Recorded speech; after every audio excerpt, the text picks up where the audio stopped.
माझं नाव दत्तात्रय तुकाराम उगले, राहणार कारकुडी उगलेवाडी. आमची प्रत्येक वर्षी पाण्याची टंचाई असल्यामुळे इथं प्रत्येक वर्षी आम्हाला दर वर्षाला हे पाणी उकरावं लागतं. हे गाळ चिखल विहिरीतला काढावं लागतं आणि असं 2000 पासून तर 2026 चालू आहे. तर आमची ग्रामस्थाची उगलेवाडी ग्रामस्थाची विनंती समीर भाऊ सुपे साहेबांना का त्यांनी तात्काळ हे विहिरीचं काम मंजूर करून आम्हाला पाण्याची सोय करून द्यावी अशी ग्रामस्थांची विनंती. आणि प्रत्येक महिलाला 2 किलोमीटरवरून पाणी आणावं लागते आणि लांबचा प्रवास असल्यामुळे आमच्या बायांना खूप त्रास होते लांबून पाणी आणण्यासाठी.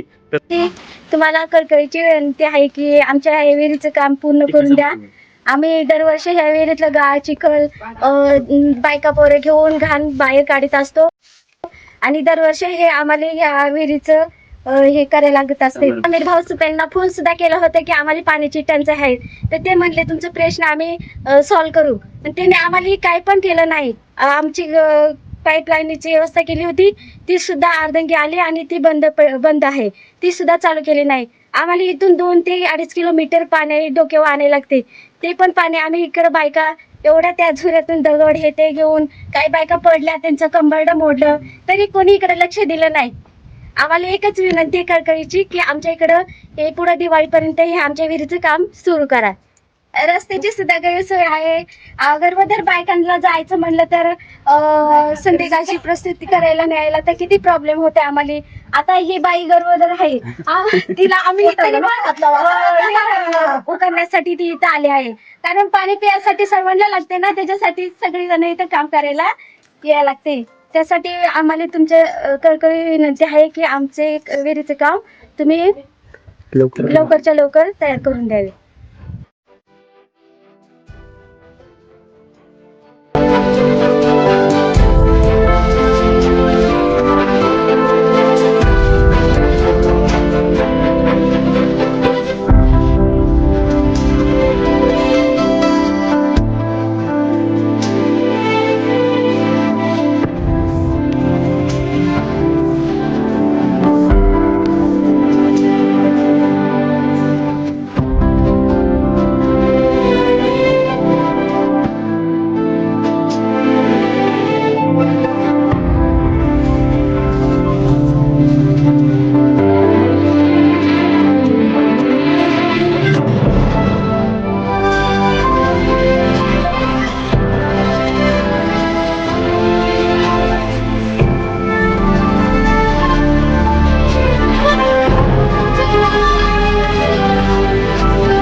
वर्षी का मारायचं का मातांच्या टायमाला कशी येते हाता पाया पडत येता 2-2 रुपये देतात तेवढंच आमची वाढी लाजी देता. परत आमच्या कोणी वकून कडकून हेरीत नाही. आमच्या बाया मारायला लागली, पोराया मारायला लागली बिना पाण्या वाचून. मग काला पुढारी कारभारी आणि आमच्यापासून ते पुढारी कारभार येत आपणच केलं त्यांना. मुक्या जनावरांचं सुद्धा किती हाल होतात आमच्या इकडं. त्यांना पाण्याची सोय नाही, काय नाही. काय मारायचं काय माणसाला सुटल्या तर माणसालाच पाणी भेटेल. आता टँकर यायचं तर सोय नाही, तर टँकर येईल कसा? कुठून येईल? त्या टँकरला रस्ता नाही, त्या माणसाला चालतंय. टँकरवाले येऊन आम्ही पैसे पदार्थचे पैसे घालवणार, रस्ता तयार करणार आणि पुन्हा पाऊस पडला का रस्ता जाणार, मग ते आम्हाला परत आमची गैरसोय होणार. मग आम्हाला तुम्ही काय ना काय तुमच्या परत आम्हाला चांगली मदत करा आणि आमच्या इकडं अडचणी दूर करा. महिलांची कळकळीची विनंती साहेबांना का लवकरात लवकर हे विहिरीचं खोद करून द्यायचं. हे खडकावरती विहीर आहे, याच्यात काही जास्त पाणी साठा असत नाही आणि पूर्ण प्रत्येक वर्षाला माती सगळी खाली येते, त्याच्यामध्ये पूर्ण भरते. प्रत्येक वर्षी आम्हाला बायका पोरं घेऊन हे पाणी चिखल लुकरावं लागते. अख्खं 2-3 तासभर काम करावं लागते. अख्खं चिखलच आहे. आता एक आम्ही पूर्ण निर्मळ केली, अख्खं गाळ उकरून सगळं स्वच्छ करून ठेवल्या खडक. तर पुढे दिवाळीत लवकरात लवकर सुपे साहेबांना विनंती आहे की लवकरात लवकर हिला बोरिंग लावून खाली खोलीकरण करून देणे आणि साईडनं कटडा बांधून द्यायचा. अख्खं पूर्ण मातीच्या याच्यामध्ये पावसामध्ये अख्खं देऊन येते, अख्खी माती खाली सगळी देऊन येते, भरून जाते. आणि इतर रस्त्याची पण सोय नाही, टँकरची सोय नाही. आम्हाला पाणी राहत नाही. 8 महिने पूर्ण आम्हाला हे याच्यामध्ये असं याच्यामध्ये पाणी वाहतानाच जाते. आम्हाला 4 महिनेच फक्त याच्यात पाणी टिकत आहे फक्त पावसाच्या विषयात. आणि आम्हाला 8 महिने पूर्ण 2-2.5 किलोमीटर लांब जावं लागते पाणी आणायला महिलांनी. त्याच्यामुळे आमची पाण्याची जनावरं मरायला लागली. पाणी नाही त्यांना, काय नाही पाणी, आम्हाला आंघोळीलाच पाणी नाही तर जनावरांना कुठून पाणी आणणार साहेब. तर त्याच्यामुळे साहेबांना लवकरात आता हे महिला गरोदर महिला तिला असा 8वा-9वा महिना ते बाई सुद्धा कामाला इथं चिखल उकरासाठी आले. तर 8वा-9वा महिना आता काय करणार, पाण्याची सुविधा बिगर सोयी असल्यामुळं सगळ्यांना यावं लागते, काम करावं लागतं.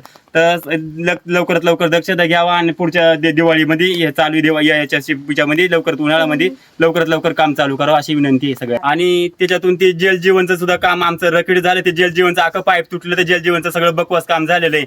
सगळं फक्त त्यांनी पाईपलाईन वरच्यावर टाकले, काढून त्याचे पैसे काढून घेतले त्याने आणि सगळं पाईप तुटून गेलं. तर आमच्या खासरांमधून घेतले तर आवताच्या नांगर जरी घातला तरी अख्खं पाईप वरती निघून आलं नांगराने. तर त्याचं खाली खोल खरी करणं ईदभर फक्त पाईप खाली काढलं तरी खोरेने.